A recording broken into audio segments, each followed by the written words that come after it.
प्रियंका बड़ी खुशी खुशी अपने किचन में काम कर रही थी। ब्लू कलर का टिफिन, मयंक जी को ब्लू कलर कितना पसंद है।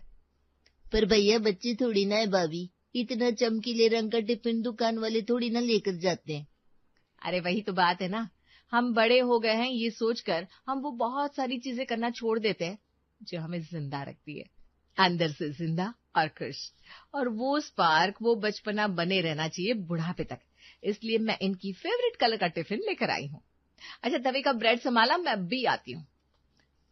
प्रियंका अपने कमरे में जाती है और एक सफेद रंग के पेपर को दिल की शेप का कट करके उसे लाल रंग से पेंट कर देती है। Lunch for my best friend. जब इस नए टिफिन को खोलकर मयंक जी अंदर रखा ये नोट पढ़ेंगे तो कितने खुश हो जाएंगे। ये सही है, हाउ क्यूट। प्रियंका ने मयंक के लंच के लिए चीज गार्लिक ब्रेड बनाया था।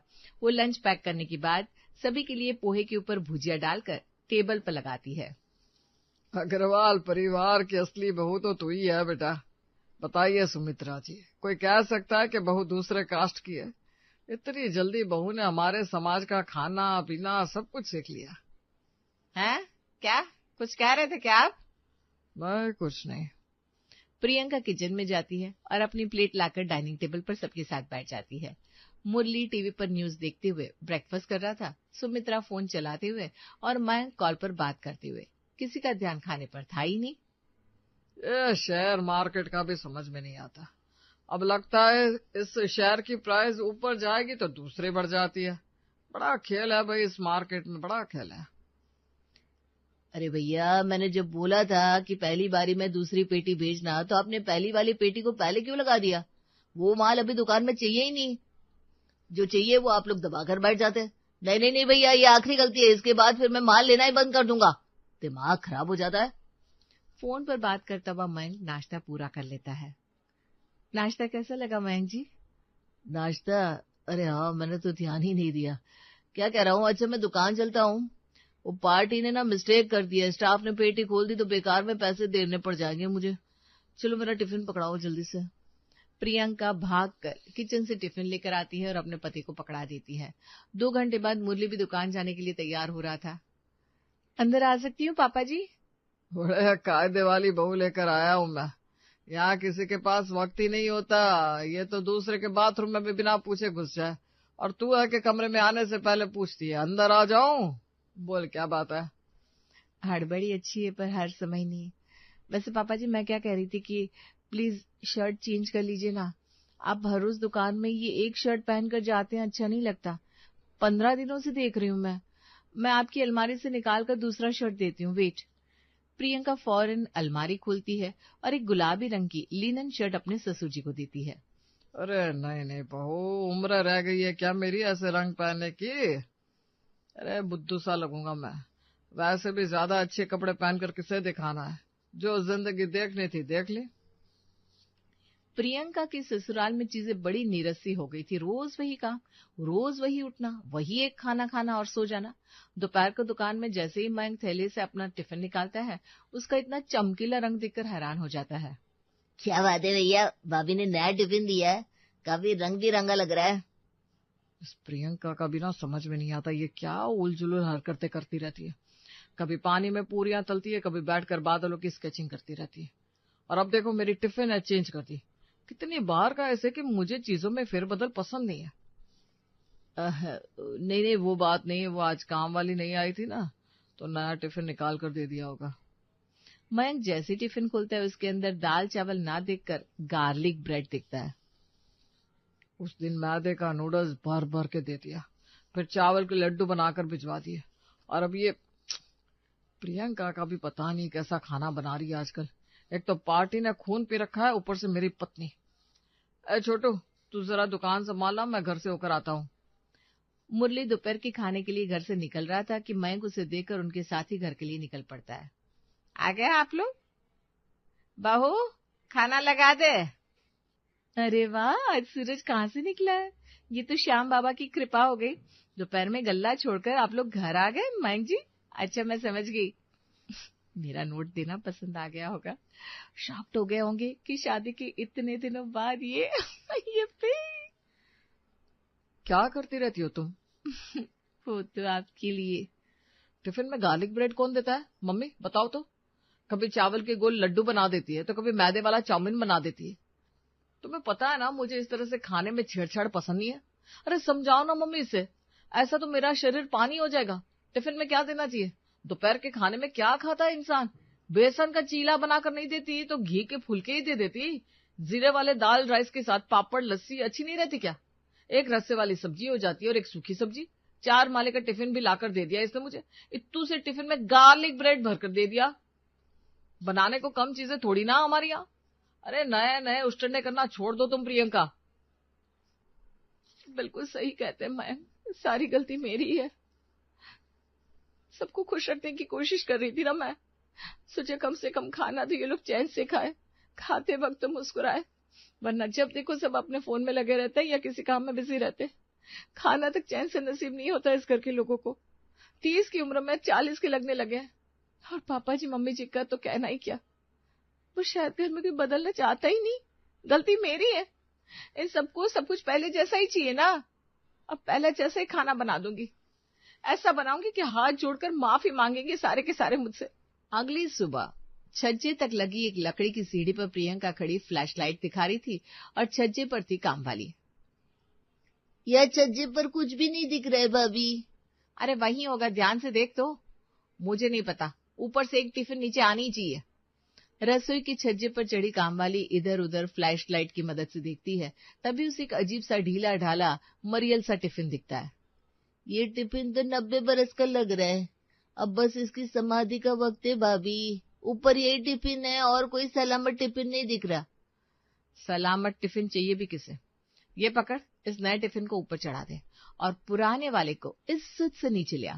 संभल कर कहीं हाथ से छूट गया तो इसके अस्थि पंजर अलग हो जाएंगे।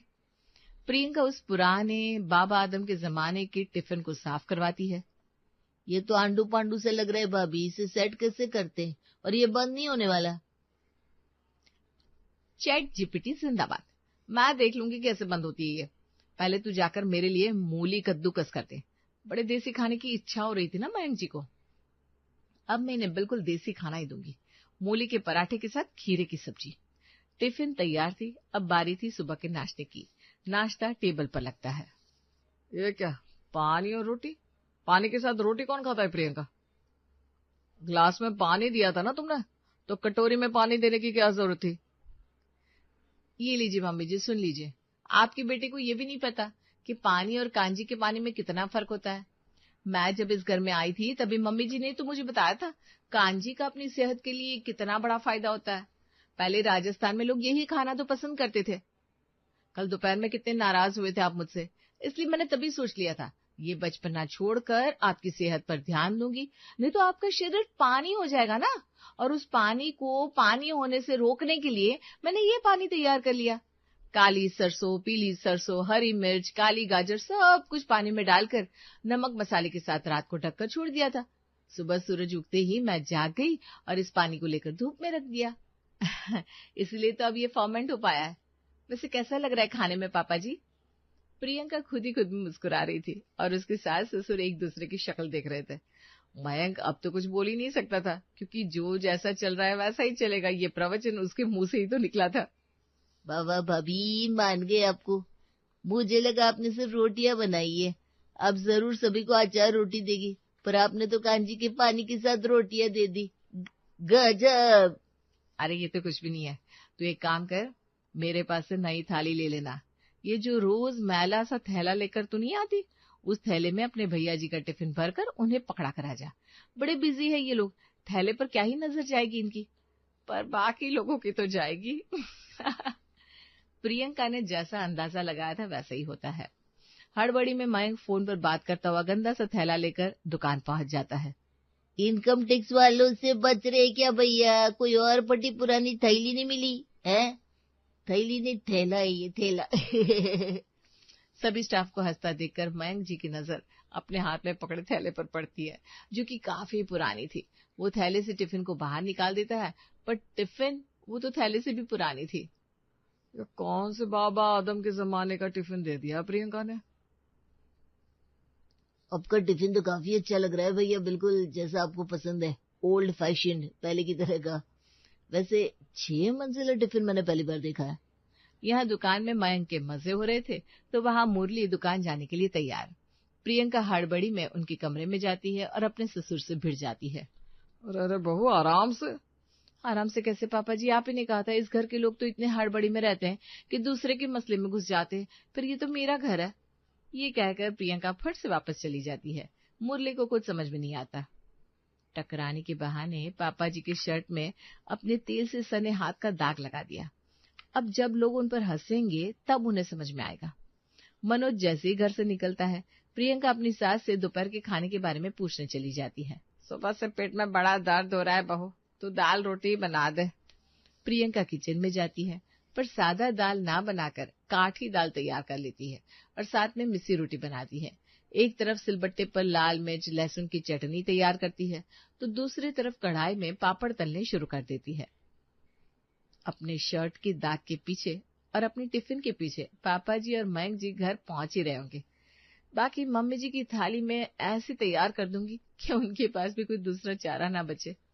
एक काम करती हूँ, अब मसाला भिंडी बना लेती हूँ और एक रस्से वाली सब्जी, जैसे मयंक जी कह रहे थे ना।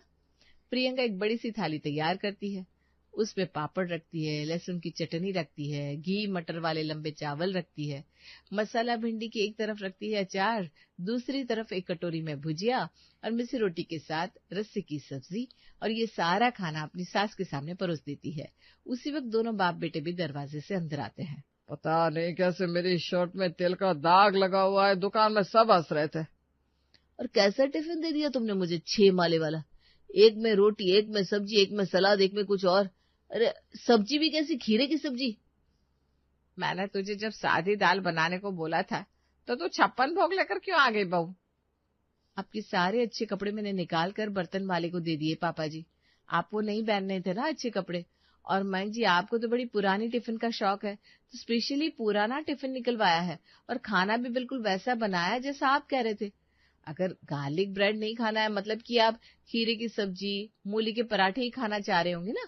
और रहा आपके सवाल का जवाब मम्मी जी, तो शायद आप भूल गई हैं कि दोपहर के खाने में क्या कुछ बनना चाहिए, ये सब मयंक जी ने ही तो मुझे बताया था।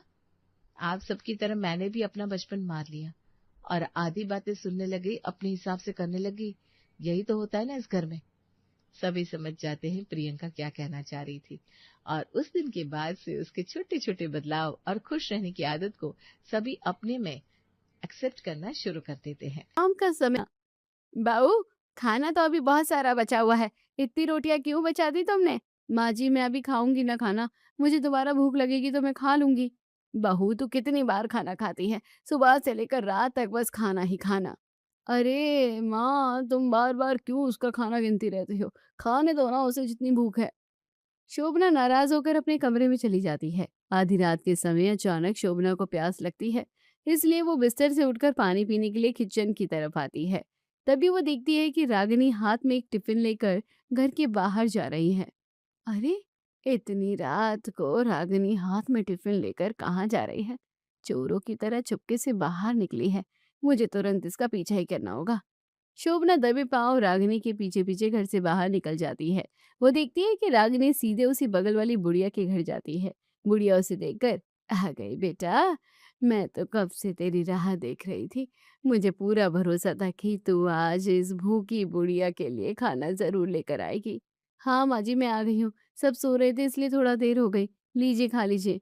रागिनी मुस्कुराते हुए टिफिन बूढ़ी औरत के सामने रख देती है। बूढ़ी औरत खाना खाने लगती है, लेकिन पहला निवाला खाते ही बुढ़िया, अरे बहू, तू ये रोज रोज बिल्कुल ज्यादा ज्यादा खाना क्यों बनाती है, कुछ अच्छा सा बना कर खिलाया कर। माँ जी, अच्छे पकवान वाला खाना भी आपके लिए जरूर लाऊंगी, आज तो आप यही खा लेना। अच्छा मैं चलती हूँ, वरना यदि माँ को पता चला तो वो बहुत गुस्सा करेंगी। अरे उस खड़ूस बुढ़िया की बात मेरे सामने बिल्कुल मत किया कर, तेरी सास बहुत ही ज्यादा खड़ूस है, हमेशा बिन बात के हर किसी पर गुस्सा करती है। माँ जी, आप बार-बार मेरे सामने उनकी इस तरह से बुराई क्यों करती हो? मैं कितनी बार मना करती हूँ आप उनकी बुराई मत किया करो। ठीक है बेटा, तू इतना गुस्सा मत कर, और अगर तू बोल रही है तो आज के बाद मैं नहीं करूँगी। ठीक है माँ जी, अब मैं यहाँ से निकलती हूँ, आप आराम से बैठकर पेट भर खाना खा लीजिए, मैं कल सुबह फिर आऊँगी। शोभना अपनी बहू की ये सब बातें सुनकर चुपचाप घर लौट आती है। रागिनी जैसे ही घर के अंदर कदम रखती है, शोभना उस पर गुस्सा करते हुए, कहाँ गई थी तू आधी रात को? वो माँ जी, मैं तो बस बाहर ऐसे ही ताज़ी हवा में घूमने गई थी। कमरे में बहुत ज़्यादा उमस थी, इसलिए मेरा मन हुआ कि मैं चली जाऊँ। रागिनी, मुझसे अब झूठ बोलने की कोशिश भी मत करना। तू उस बगल वाली बुढ़िया को चुपके से खाना देने गई थी ना? मैंने सब देख लिया। हाँ माँ जी, वो मैं। रागिनी, मैंने तुम्हें साफ मना किया था ना कि उस औरत से कोई रिश्ता नहीं रखना, फिर भी तुम छिपकर उसे खाना देती रही। ऐसा क्यों किया रागिनी? माँ जी, मैं जब से शादी करके आई हूँ तब से देख रही हूँ कि वो हमारे बगल में रहती है। उनको कोई पूछने वाला नहीं है। वो बेचारी अकेली रहती है, तो हम पड़ोसी होने के नाते इतना तो फर्ज निभा ही सकते हैं ना उनके लिए। क्या किसी भूखे बुजुर्ग को 2 वक्त का खाना देना पड़ोसी के नाते हमारा हक नहीं है? बिल्कुल नहीं कर सकते हम। उसने मेरे साथ बहुत बुरा किया था। तुम नहीं जानते कि अतीत में उस औरत ने मेरे साथ क्या-क्या खेल खेला है। माँ जी, पर उन्होंने ऐसा क्या बुरा किया था आपके साथ? मुझे भी तो बताइए कि आखिर ऐसी क्या बात है जो आप उनसे इतनी नफ़रत करती हैं? शोभना पुराना दर्द याद करके दुखी हो जाती है, फिर अतीत के पन्ने खोलती हुए। रागिनी, वो कोई पराई औरत नहीं बल्कि वो मेरी सगी सास है। माँ जी, सारा काम खत्म हो गया है। अब मैं अपनी सहेलियों से मिलने जा रही हूँ। शाम तक आ जाऊंगी। कोई जरूरत नहीं है किटी पार्टी में जाने की। बाकी का काम खत्म कर। कुछ मेहमान आ रहे हैं, उनके लिए अच्छा अच्छा खाना बना और उनको अच्छे से खिलाना। शोभना रसोई में चली जाती है। थोड़ी देर बाद मेहमान भी आ जाते हैं। शोभना की सास उनसे बातें करते हुए, कुछ भी कहो शोभना, लेकिन तुम्हारी बहू बहुत अच्छी है, अकेली ही सारा काम संभाल लेती है। कुछ भी कहो शोभना, लेकिन तुम्हारी बहू बहुत अच्छी है, अकेले ही सारा काम संभाल लेती है। काहे की अच्छी है, दिन भर तो आराम करती रहती है, बड़ी मुश्किल से घर का काम खत्म करती है। शोभना नाश्ता लेकर आते हुए अपनी सास के मुंह से अपनी बुराई सुनकर बहुत दुखी होती है। मेहमानों को नाश्ता करवाने के बाद शोभना अपने कमरे में जाकर अपने पति से, अजी मैं सारा दिन काम करती हूँ, फिर भी माँ जी मेरी बुराई करती है। जाने दो ना शोभना, कुछ नहीं होता, करने दो बुराई, उससे क्या हो रहा है? शोभना की आंखों से लगातार आंसू बह रहे होते हैं और रागिनी उसकी बात सुनकर अपनी सास के आंसू पोंछते हुए, माँ जी, यदि आपकी वो सगी सास है तो फिर वो आज इस तरह अलग कैसे रहती है? वो हमारे घर के ठीक बगल वाले कमरे में रहने क्यों नहीं चली गई? जब तक तुम्हारे ससुर जिंदा थे तब तक तो मैं कुछ नहीं बोलती थी, सब सहती थी। उनके मरने के बाद हमारे झगड़े होने लगे, फिर उन्होंने खुद ही मुझसे अलग रहने का फैसला कर लिया। और वैसे भी अब वो अलग रहती है। कुछ दिन तक उनकी बेटी उनकी सेवा करती थी, पर अब उनकी बेटी की भी शादी हो गई तो अकेली है। माँ जी, वो अतीत में जैसी भी थी, उनके कर्म आज उनके खुद के साथ है। लेकिन हमारा ये फर्ज बनता है कि हम उन्हें बिना खाना दिए खुद कभी ना खाएं। जो भी है, वो आपकी सास है और इस घर की सबसे बड़ी बुजुर्ग हैं। इतने में राजेश, जो पीछे खड़ा सारी बातें सुन रहा था, आगे आकर अपनी माँ से, हाँ माँ, रागिनी बिल्कुल सही बोल रही है। दादी माँ जैसी भी है हमारी सदस्य है। दादी माँ इस घर की बुजुर्ग है। अब आप उनसे ये पुरानी दुश्मनी हमेशा के लिए खत्म कर दो। लेकिन बेटा, वो मुझे देखते ही कितना बुरा बोलती है, डांटने लगती है। वो आज भी मुझसे इतनी नफरत करती है कि मेरा चेहरा भी नहीं देखना चाहती। तो उससे क्या हो जाता है माँ? कुछ नहीं होता उस पुरानी बात से। बोलने दो उन्हें। आप तो दिल की बहुत अच्छी हो और हमेशा अच्छी रहोगी ना। शोभना अपने बेटे और बहू की बात मान जाती है। उसका दिल पूरी तरह से पिघल जाता है। अगली सुबह सूरज निकलते ही शोभना, राजेश और रागिनी तीनों मिलकर बगल वाले कमरे में जाते हैं। बूढ़ी औरत शोभना को देखकर चिल्लाते हुए, आ गई तू फिर से मेरे पास? मेरा बेटा जब से इस दुनिया से गया है, तेरे बहुत पर निकल गए हैं। माँ जी देखिए, आप सुबह सुबह फिर से वही पुरानी बात लेकर क्यों बैठ गई हैं? हम यहाँ आपसे लड़ाई करने नहीं आए हैं, हमारी बात तो सुनिए। रागिनी और राजेश तुरंत बूढ़ी औरत को शांत कराते हुए सच बताते हैं। राजेश अपनी दादी का हाथ पकड़ता है और मुस्कुराते हुए अपनी माँ की तरफ इशारा करता है। अरे दादी माँ, गुस्सा मत होइए, आपको पता है ना कि माँ आपको कितना प्यार करती है। वो हमेशा आपके बारे में ही बात करती है और आपका बहुत ख्याल रखती है। हाँ हाँ दादी माँ, और जो खाना मैं रोज चुपके से आपके लिए टिफिन में लाती थी ना, वो खाना असल में माँ जी ही आपके लिए खास तौर पर बचाकर मेरे हाथ में भेजती थी। क्या मेरी बहू शोभना मुझसे इतना ज्यादा प्यार करती है कि मेरे लिए खाना भेजती थी? अच्छा, मुझे तो इस बात का बिल्कुल भी अंदाजा नहीं था। मैं तो कुछ और समझती थी। बूढ़ी औरत की आंखों में आंसू आ जाते हैं और उसका सारा गुस्सा पल भर में गायब हो जाता है। वो अपनी बहू शोभना को अपने गले से लगा लेती है। अरे शोभना बहू, तू इतना क्यों चिंता करती है मेरी? तू ही तो मेरी असली बेटी है। वो तो मैं पुराने गुस्से में आकर तुझे बुरा बोल देती हूँ। तू मेरी बात का बुरा मत माना कर। शोभना अपनी सास के पैर छूकर आशीर्वाद लेती है और सालों पुरानी नफरत खत्म हो जाती है। राजेश और रागिनी ये देखकर मुस्कुराते हैं और पूरा परिवार एक साथ हंसने लगता है। हेलो पापा, कैसे हो आप? मैं ठीक हूँ मेरी लाडो, तू कैसी है? ससुराल में सब ठीक है ना? हाँ पापा, सब एकदम फर्स्ट क्लास है। पता है पापा, मैंने ना अभी ऑनलाइन एक बहुत ही प्यारी सी बनारसी साड़ी देखी है, पिंक कलर की। अरे वाह, तो मंगवा ले बेटा। हाँ पापा, मन तो मेरा भी है पर मेरे अकाउंट में भी बैलेंस नहीं है। आप ऐसा करो ना, मैं आपको लिंक भेज रही हूँ, आप पेमेंट कर दो ना। अच्छा ठीक है, तुम लिंक भेज दो, मैं अभी पेमेंट करता हूँ। थैंक यू पापा। ऐसा कहकर अंजलि ने फोन रखा और मनीष जी को लिंक भेज दिया। सुलोचना जी अंजलि के दरवाजे के पास खड़ी ये सब देख और सुन रही थी। अंजलि की ये हरकत उन्हें अच्छी नहीं लगी और उन्होंने अंजलि के पास आकर कहा, अंजलि बेटा, साड़ी के लिए रवि से कह देती, वो शाम को ऑफिस से आकर ऑर्डर कर देता। पापा को क्यों तकलीफ दी? अरे मम्मी जी, उसमें तकलीफ की क्या बात है? मैं तो बचपन से अपनी सारी शॉपिंग पापा से ही करवाती हूँ ना। उनको बिल्कुल बुरा नहीं लगा, बल्कि वो तो मेरी पसंद की चीजें दिलाकर बहुत खुश होते हैं। आप टेंशन मत लीजिए। सुलोचना जी ने अंजलि से ज्यादा कुछ नहीं कहा, लेकिन उनके मन में ये बात खटक सी गई कि बहू अपनी छोटी छोटी जरूरतों के लिए अब भी मायके वालों की तरफ देख रही है।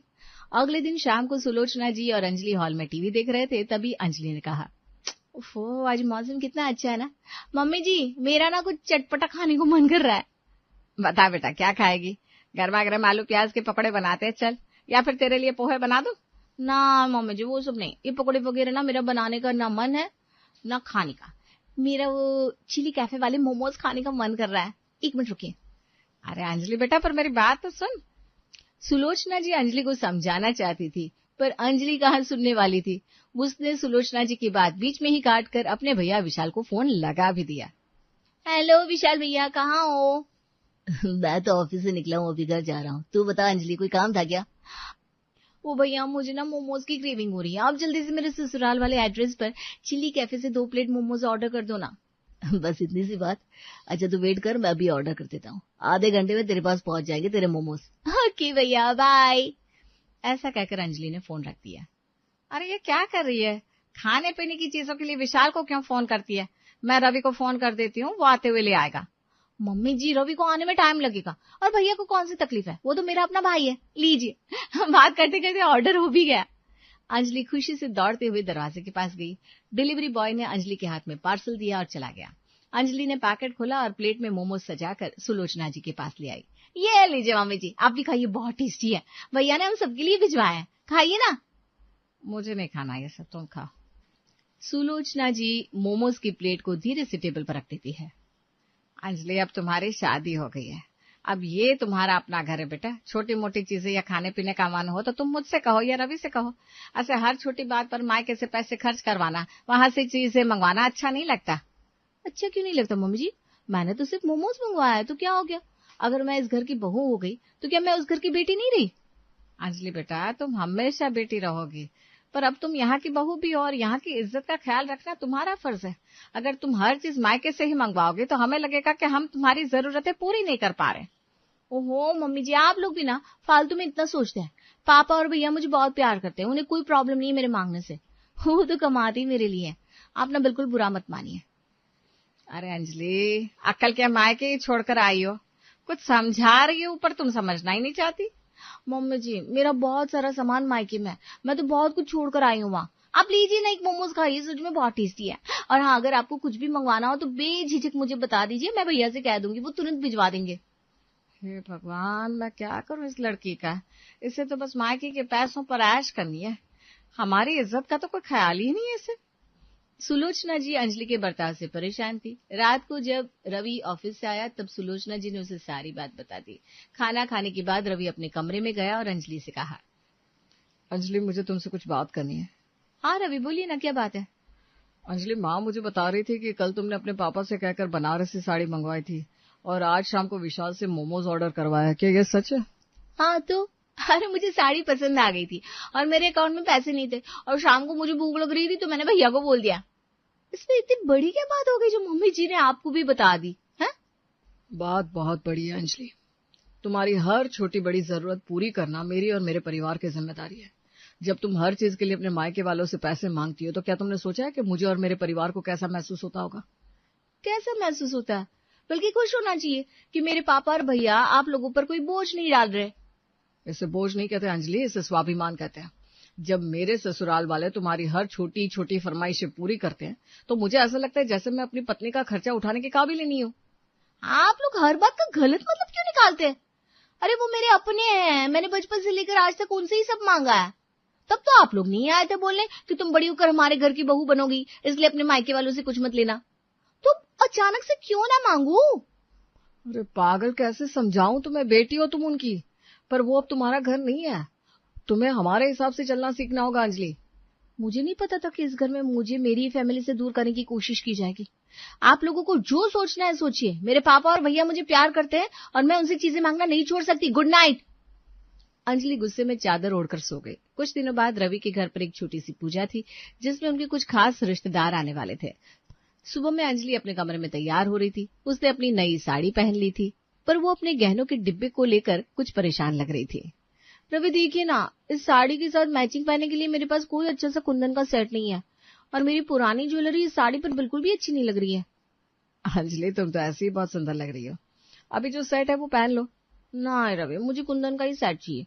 सब लोग आएंगे, क्या कहेंगे? आप मुझे अभी वो वाला सेट ऑर्डर कर दीजिए ना जो मैंने आपको कल ऑनलाइन नहीं दिखाया था। अंजलि मैंने तुमसे कहा था ना, अभी इस महीने में पूजा में काफी खर्चा हो गया है।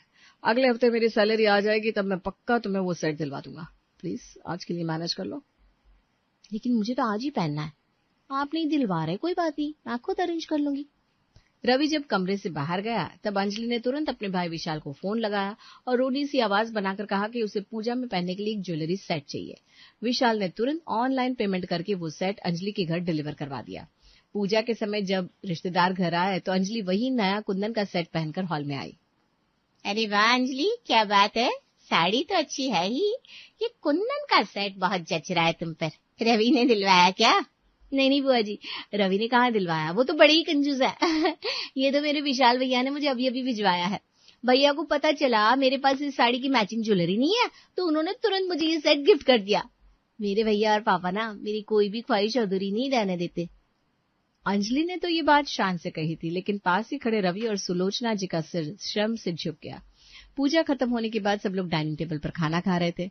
विमला ने सुलोचना जी और रमाकांत जी से कहा, हाय सुलोचना भाभी, आपकी बहू तो अभी तक मायके की ही गुण गा रही है। लगता है वो यहाँ खुश नहीं है और रवि एक सेट तक नहीं दिलवा सकता उसे। हाय, उस बेचारी को बार बार अपने मायके वालों की हेल्प लेनी पड़ती है। भाभी ये ठीक नहीं है। अरे नहीं दीदी, हम तो उसे किसी चीज की कमी नहीं होने देते। ये तो बस भाई बहन का प्यार है। अब हम इसके बीच में क्या ही कर सकते हैं। भाई ने भेज दिया तो क्या हो गया। अरे भाभी, भाई ने भेज दिया ये तो ठीक है, पर अंजलि पूरे खानदान के सामने ऐसे गा गा कर बता रही है जैसे ससुराल वालों के पास तो उसे पहनाने के लिए कुछ है ही नहीं। भैया बुरा मत मानिएगा, पर लोग तो यही कहेंगे ना कि रवि इतना भी नहीं कमाता कि अपनी बीवी का शौक पूरा कर सके, जो उसे मायके से गहने मंगवाने पड़ रहे हैं। विमला बुआ का ये ताना रमाकांत जी के दिल में किसी तीर की तरह चुभ गया। मेहमानों के जाने के बाद रमाकांत जी गुस्से में हॉल के सोफे पर बैठ गए। सुलोचना जी भी उनके पास ही खड़ी थी। सुलोचना, क्या यही दिन देखने के लिए हमने अपने बेटे की शादी की थी? आज विमला दीदी जो कह कर गई है कल पूरा समाज यही कहेगा। शांत हो जाइए जी, वो अभी ना समझे, मैं समझाऊंगी उसे। अरे क्या समझाओगी तुम उसे? वो कोई छोटी बच्ची नहीं है। ये लड़की अपने बचपन में हमारे परिवार की इज्जत मिट्टी में मिला रही है। अगर उसके मायके वालों को इतना ही शौक है अपनी दौलत दिखाने का तो उन्होंने अपनी बेटी की शादी हमारे जैसे मिडिल क्लास परिवार में क्यों की? मुझे मेरे घर में ये मायके का दिखावा बिल्कुल बर्दाश्त नहीं है। रवि भी दूर खड़ा सुन रहा था। उसे आज पहली बार अपनी पत्नी की वजह से अपने पिता का अपमान देखना पड़ा था। इस घटना को कुछ ही दिन बीते थे। एक दिन दोपहर में अंजलि अपने कमरे में मनीष जी से फोन पर बात कर रही थी। रवि और सुलोचना जी हॉल में बैठे हुए थे और अंजलि की आवाज बाहर तक आ रही थी। नहीं पापा, मुझे वो वाला फोन नहीं चाहिए। मेरी सारी फ्रेंड्स के पास लेटेस्ट आईफोन है। मेरा ये पुराना फोन ना बहुत हैंग करता है। अब मुझे अभी पैसे ट्रांसफर करो, मैं शाम को जाकर नया फोन ले लूंगी। बेटा, अभी कुछ दिन पहले ही तूने इतना महंगा सेट लिया है, नया फोन अगले महीने ले लेना। रवि जैसे भी पूछ ले एक बार। अरे पापा, रवि से बोलूंगी ना तो वो यही कहेंगे बजट नहीं है, ये है वो है, इतने महंगे फोन की क्या जरूरत है। आप उनको बीच में मत लाइए, आप मुझे बस पैसे भेज दो। अंजलि की ये बातें सुनकर रवि के बर्दाश्त की हद टूट गई। वो तेज कदमों से कमरे के अंदर गया और उसने गुस्से में अंजलि के हाथ से फोन छीन लिया। हेलो पापा जी, अंजलि को किसी नए फोन की जरूरत नहीं है और आगे से आप उसे कोई पैसे ट्रांसफर नहीं करेंगे। रवि ने गुस्से में फोन कट कर दिया। रवि, क्या बदतमीजी है ये? मेरे पापा का फोन क्यों काटा? और आप होते कौन हो मुझे मेरे पापा से कुछ भी मांगने से रोकने वाले? मैं तुम्हारा पति हूँ और इस घर का बेटा हूँ, जिसकी इज्जत तुमने सरेआम नीलाम कर रखी है। बदतमीजी मैं नहीं, तुम कर रही हो अंजलि। मैंने क्या किया? मैंने सिर्फ एक फोन ही तो मांगा है। तुमने एक फोन नहीं मांगा, तुमने हमेशा हमें यह एहसास दिलाया है कि हम तुम्हारी हैसियत की बराबर नहीं है। तुमने आज तक इस घर को, मुझे या मेरे घर वालों को अपना माना ही नहीं। तुम्हारे लिए तुम्हारा मायका और उनका पैसा ही सब कुछ है। तो ठीक है, अगर तुम्हें मायके के पैसों पर ऐश ही करनी है तो तुम इस घर में क्या कर रही हो? वहीं जाकर रहो ना। हाँ, आप मुझे घर से जाने को कह रहे हैं? हाँ, क्योंकि जो लड़की ससुराल को अपना नहीं सकती उसे यहाँ रहने का कोई हक भी नहीं है। रवि गुस्से में पैर पटकते हुए कमरे से बाहर निकल गया। अंजलि वहीं बिस्तर पर बैठ गई। उसे समझ में नहीं आ रहा था कि एक नया फोन मांगने पर इतनी बड़ी बात कैसे होगी। रवि की बातों ने अंजलि के नासमझ दिमाग को पूरी तरह सुन्न कर दिया था। उसे सिर्फ इतना समझ में आया कि उसके पति ने उसे घर से जाने को कह दिया है। फिर क्या था, वो रोते हुए उठी, अपना एक बैग पैक किया और निकल गई। कुछ ही देर बाद अंजलि रोते हुए अपने मायके के दरवाजे पर खड़ी थी। अंजलि को इस हालत में देखकर घर में हड़कंप मच गया। मम्मी, मैं अब उस घर में कभी वापस नहीं जाऊंगी। अंजलि क्या हुआ? तू ऐसे रो क्यों रही है? और ये बैग, किसी ने तुझे कुछ कहा क्या बहना? लाडो अंदर आजा, शांत हो जा, पहले पानी पी और बता बात क्या है। रवि कहाँ है? पापा, रवि ने मुझे घर से निकाल दिया। उन्होंने मुझसे बहुत बदतमीजी की, मेरा फोन छीन लिया और मुझ पर चिल्लाया। कह रहे थे अगर मायके के पैसों पर ऐश करनी है तो वहीं जाकर रो। उसकी हिम्मत कैसे हुई मेरी बहन पर चिल्लाने की? मैं अभी फोन लगाता हूँ उस रवि को। रुक जा विशाल, एक तरफा बात सुनकर फैसला नहीं करते। अंजलि, मुझे पूरी बात बता, बात शुरू कहाँ से हुई थी? पापा, मैंने क्या किया? मैंने बस आपको फोन करके कहा था मुझे नया फोन चाहिए, आप पैसे भेज दो। उन्होंने ये सुन लिया और आकर मेरा फोन काट दिया। बोलने लगे मैं उनकी इज्जत नीलाम कर रही हूँ। अब आप ही बताइए पापा, अगर मैंने आपसे एक फोन मांग लिया तो इसमें मैंने क्या गुनाह कर दिया? अंजलि की बात सुनकर उनके चेहरे की चिंता अब एक गहरी सोच में बदल गई। लेकिन विशाल अभी भी गुस्से में था। पापा, आप क्या सोच रहे हैं? उन्होंने अंजलि को एक फोन मांगने पर घर से निकाल दिया और अब चुप बैठे। चुप मैं नहीं बैठा हूँ विशाल, चुप तुम्हें रहना चाहिए, क्योंकि गलती रवि की नहीं, हमारी इस लाडली की है। पापा, आप उन्हें सही कह रहे हैं। मैं आपकी बेटी हूँ और आप... हाँ बेटा, तू मेरी बेटी है, लेकिन अब तू किसी के घर की बहू भी तो है। अंजलि, मुझे सच सच बता अंजलि, क्या तेरे इस तरह हमसे मांगने पर पहले भी उन्होंने रोका था? वो तो हर बार मुझे टोकते थे। उस दिन पूजा वाले दिन मैंने भैया से कुंदन का सेट मंगवाया तो उन लोगों ने डांटा था। और तूने ये सब रवि से क्यों नहीं मांगा? रवि कह रहे थे अगले महीने सैलरी आने पर दिला देंगे, पर मुझे तो तभी चाहिए था ना पापा, तो मैंने आपसे मांग लिया। इसमें मैंने ससुराल वालों की कौन सी इज्जत नीलाम कर दी? तूने इज्जत नीलाम ही तो की है अंजलि। बेटा, हमने तुझे लाड़ प्यार से पाला, तेरी हर जिद पूरी की क्योंकि वो हमारा प्यार था। लेकिन शादी के बाद तेरा पहला घर तेरा ससुराल है।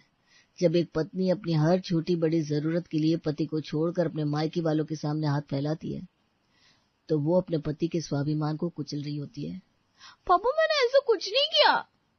तूने यही किया है।